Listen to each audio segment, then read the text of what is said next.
अस्सलाम वालेकुम। आज हमने पढ़ना है रिएक्टिविटी ऑफ पाई बॉन्ड। ठीक है कि अल्कीन जो है हमारे पास वो किस तरह रिएक्शन देते हैं। तो सबसे पहले हमें ये पता होना चाहिए कि जो पाई बॉन्ड है हमारे पास उसकी बनावट क्या है, वो बनता कैसे है, और फिर वो उसके जो इलेक्ट्रॉन्स हैं वो किस जगह पे होते हैं और वो आसानी से जो है वो अटैक कर सकते हैं किसी स्पीशी पे या नहीं कर सकते। The partially filled p orbitals overlap in parallel fashion to form a pi bond।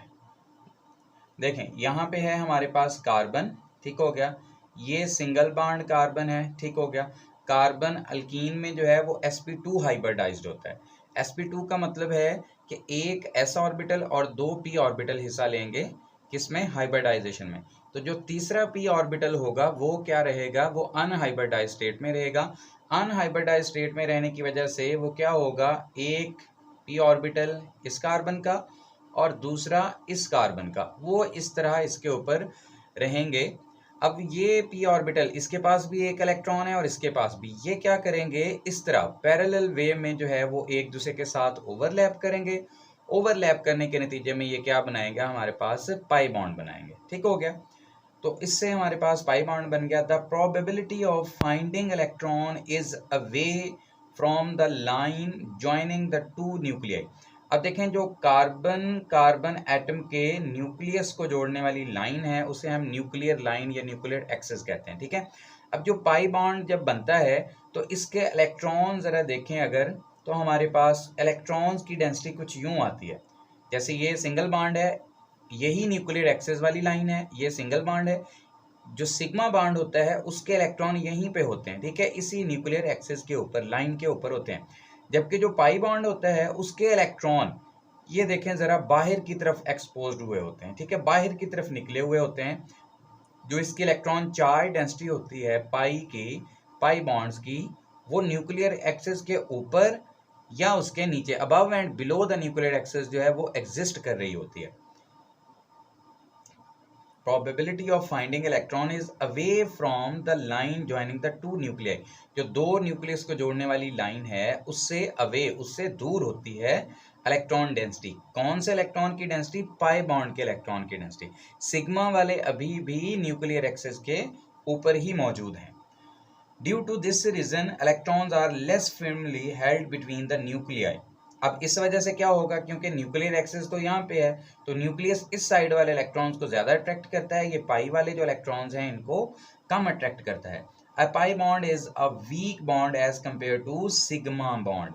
Sigma bond के इलेक्ट्रॉन को दोनों न्यूक्लियस ने अच्छे तरीके से पावरफुली अट्रैक्ट किया होता है, तो इस वजह से वो बॉन्ड स्ट्रॉन्ग होता है। जबकि पाई बॉन्ड के इलेक्ट्रॉन जो हैं उसे न्यूक्लियस अट्रैक्ट तो दोनों करते हैं डेफिनेटली, लेकिन लेस फिर्मली, मतलब कम मजबूती के साथ उन्हें अट्रैक्ट करते हैं, जिसकी वजह से पाई बॉन्ड क्या समझा जाता है, वीकर बॉन्ड, किसकी निस्बत, सिग्मा बॉन्ड की निस्बत। During a reaction it breaks easily rendering alkenes as a reactive group of compounds. Rendering का मतलब होता है बना देना, ठीक है।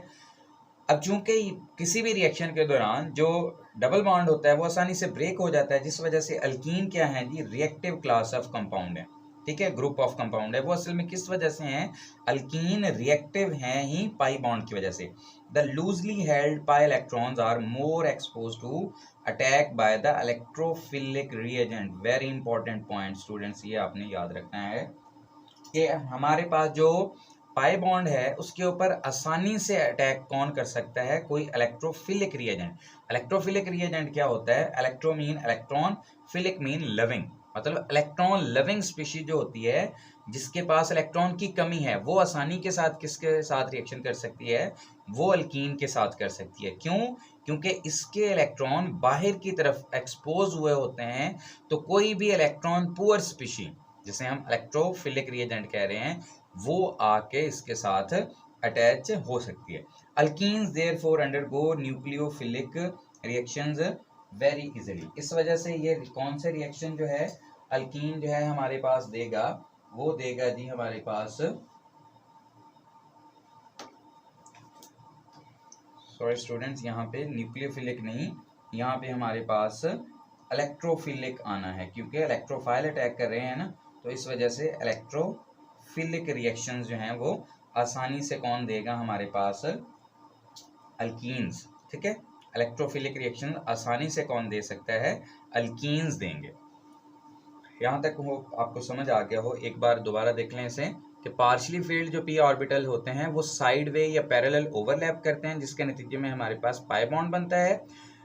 पाई बॉन्ड में जो इलेक्ट्रॉन की प्रोबेबिलिटी होती है, मुमकिन होना कि कहाँ पे इलेक्ट्रॉन मिल सकते हैं, तो वो न्यूक्लियर एक्सिस को, जो न्यूक्लियस को जोड़ने वाली लाइन है जिसे हम न्यूक्लियर एक्सिस कहते हैं, उसके अबव या बिलो एग्जिस्ट कर रहे होते हैं, और उस वजह से ये बाहर की तरफ ज़्यादा एक्सपोज हुए होते हैं, और इलेक्ट्रॉन न्यूक्लियस ने लेस फिर्मली, मतलब कमज़ोर तरीके से, ठीक है, इतने स्ट्रॉन्ग वे में नहीं, कमज़ोर तरीके से अट्रैक्ट किए होते हैं, जिस वजह से क्या होता है, ये बॉन्ड जो है वो वीकर समझा जाता है, किसके निस्बत, सिग्मा की निस्बत। इस वजह से किसी भी रिएक्शन के दौरान सिग्मा बॉन्ड आसानी से ब्रेक हो जाता है, जिसकी वजह से alkyne reactive class of compound बन जाती हैं। पाई इलेक्ट्रॉन जो है इलेक्ट्रोफिलिक रिएजेंट्स के लिए अवेलेबल होते हैं, इस वजह से अल्कीन जो है वो इलेक्ट्रोफिलिक रिएक्शंस आसानी से दे सकता है। ठीक है, नेक्स्ट है जी हमारे पास रिएक्शंस ऑफ अल्कीन्स के अल्कीन्स हमारे पास कौन कौन से रिएक्शंस देते हैं। रिएक्शंस ऑफ अल्कीन में पहली हमारे पास कैटेगरी है एडिशन रिएक्शंस। ठीक है, क्योंकि इसमें डबल बॉन्ड है तो इस वजह से किसी चीज़ को ऐड करना आसान है, एडिशन रिएक्शन देते हैं। दूसरा है ऑक्सीडेशन रिएक्शन, मतलब ऑक्सीजन के साथ या किसी ऑक्सीडाइजिंग एजेंट के साथ। और तीसरा है हमारे पास पॉलीमराइजेशन, ये पॉलीमराइजेशन रिएक्शन भी देते हैं। तो पहली कैटेगरी में हम एडिशन रिएक्शंस को देखते हैं। एडिशन रिएक्शंस में जो हमारे पास सबसे पहला रिएक्शन है वो है एडिशन ऑफ हाइड्रोजन, जिसे हम हाइड्रोजिनेशन भी कहते हैं। एडिशन ऑफ हाइड्रोजन को हम हाइड्रोजनेशन कहते हैं। अ प्रोसेस डिफाइन है हमारे पास, a process in which a molecule of hydrogen, hydrogen का एक मॉलिक्यूल इज ऐड किया जाता है टू एन अल्कीन, एक अल्कीन के अंदर, in the presence of a catalyst and moderate pressure 1 to 5 atm। वो प्रोसेस जिसमें एक मॉलिक्यूल हाइड्रोजन का हम ऐड करते हैं एक अल्कीन के अंदर, एक कैटलिस्ट और मॉडरेट प्रेशर की प्रेजेंस में, मौजूदगी में, to give a saturated compound. Alkene unsaturated है, डबल बॉन्ड है, तो जब डबल बॉन्ड ब्रेक होकर सिंगल में कन्वर्ट हो जाएगा तो हम कहेंगे हमारा जो न्यू कंपाउंड बन गया है वो सैचुरेटेड है। इस कॉल्ड कैटालिटिक हाइड्रोजनेशन। इस प्रोसेस को हम क्या कहते हैं, कैटालिटिक हाइड्रोजनेशन कहते हैं। अब है हमारे पास हीट ऑफ हाइड्रोजनेशन। जब हाइड्रोजनेशन हम करते हैं तो कुछ हीट रिलीज हो रही होती है, इस वजह से ये रिएक्शन, याद रखें, एक्सोथर्मिक है। एक्सोथर्मिक क्या होता है, ऐसा रिएक्शन जिसमें हीट क्या हो, इवॉल्व हो, या दूसरे लफ्जों में आप कह सकते हैं रिलीज हो, उसे हम क्या कहते हैं, exothermic reaction. The amount of heat evolved या रिलीज्ड लिख सकते हैं। When 1 mole of an alkene is hydrogenated, जब 1 मोल अल्कीन को हाइड्रोजनेट किया जाए, मतलब उसमें हाइड्रोजन ऐड की जाए, तो जितनी अमाउंट ऑफ हीट रिलीज होगी वो क्या कहलाती है, हीट ऑफ हाइड्रोजनेशन। उसे हम क्या कहते हैं, हीट ऑफ हाइड्रोजनेशन। अब ये जनरल जो आमतौर पे वैल्यू आती है वो कितनी है हमारे पास, 120 किलो जाउल पर mole of for each double bond. Each double bond, एक मालिक्यूल आप एक मोल मालिक्यूल लें अल्कीन का, और हर एक मालिक्यूल में एक डबल बॉन्ड होना चाहिए, तो उस वक्त जो इतनी अमाउंट ऑफ हीट रिलीज होगी वो कितनी है, 120 किलो जाउल पर मोल। अब कैटलिस्ट हम कौन सा यूज़ करते हैं, कैटलिस्ट हम स्टूडेंट्स यूज़ करते हैं पीटी प्लैटिनम, पीडी पैलेडियम, और रेने निकल। रेने निकल भी एक कैटलिस्ट है जिसे हम यूज़ करते हैं। अब रेने निकल क्या है, असल में ये साइंटिस्ट के नाम पे है, साइंटिस्ट का नाम था मरे रेने। ठीक है, मरे रेने के नाम पे है, क्योंकि ये उसने ये वाला जो कैटलिस्ट है वो प्रिपेयर किया था, तो इस वजह से हम इसे उसी के नाम पे, उसने अपने नाम पे रख दिया रेने निकल। रेने निकल कैसे प्रिपेयर करते हैं, निकल एल्यूमिनियम का एक अलाय लेते हैं या मिक्सर लेते हैं, उसका रिएक्शन करवा देते हैं कास्टिक सोडा, जिसे हम सोडियम हाइड्रोक्साइड कहते हैं, कास्टिक सोडे के साथ। उसके नतीजे में हमारे पास निकल बन जाता है, प्लस सोडियम एल्यूमिनेट बन जाता है, प्लस 3/2 H2 हाइड्रोजन भी हमारे पास आता है। ठीक है, असल में ये वाली चीज़ जो है ये है काम की हमारे, जो हम यूज़ करते हैं। असल में ये जो निकल हमारे पास आता है जिसे हम रेने निकल कह रहे हैं, ये स्पॉन्जी होता है। ठीक है, ये स्पॉन्जी टाइप, मतलब इसमें स्पॉन्ज की तरह का होता है, मतलब इसमें सुराख होते हैं बहुत बारीक बारीक, जिस वजह से इसका सरफेस एरिया, याद रखें, इंक्रीज हो जाता है स्पॉन्जी नेचर होने की वजह से। अब हमारे पास पहला रिएक्शन है, ये हमारी बुक के मुताबिक है। हमारे पास इसका नाम अगर हम देखें तो 1 2 3 4, ठीक है। हमने नंबरिंग उधर से करनी है जहाँ पे डबल बॉन्ड करीब पड़ता हो। तो 3 के ऊपर मिथाइल है तो नाम बन जाएगा 3 मिथाइल। कार्बन नंबर 1 पे क्या है, डबल बॉन्ड है तो 1। चेन कितने की है, 4 की, तो ब्यूट, और साथ में क्या लिख देंगे, इन का मतलब क्या है, डबल बॉन्ड। 1 का मतलब कार्बन 1 पे डबल बॉन्ड है, और 3 मिथाइल का मतलब कार्बन नंबर 3 पे मिथाइल लगाओ।